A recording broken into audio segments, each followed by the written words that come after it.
ipauubaya na ng Malacanang sa Kamara ang proseso ng impeachment complaint na isinampa laban kay Vice President Sara Duterte. Ang detalye sa Balitang Pambansa ni Glazel Pardilla ng PTV Manila. Statement of the President is unambiguous na wala kaming kinalaman dyan, and we are not going to encourage that. Yan ang tugon ni Executive Secretary Lucas Bersamin kaugnay ng impeachment complaint na isinampa laban kay Vice President Sara Duterte sa Kamara. Kahapon, inendorso na Akbayan Party List ang reklamong impeachment kay Duterte na isinampa ng ilang civic group at pamilya ng mga biktima ng tukhang.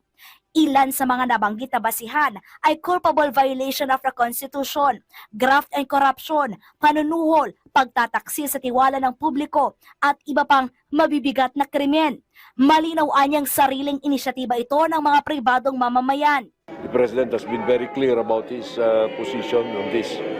So any suggestion na political yan or instigated by our side, no, that is never true. Ipinaubaya ng Malacanang ang proseso sa Kamara at muling iginiit ang pahayag ni Pangulong Marcos na walang maidudulot na mabuti ang impeachment kay Duterte. Right now, mahirap kaming mag-comment dyan. But alam mo, what the House of Representatives is saying is we'll let the process flow. Kami naman, what do we need to say? The President already made a clear and unambiguous statement that he would not support an effort to impeach kasi distracting. Marami tayong pangangailangan na gawin. Importante sa bayan. Ha? So, ganun dapat.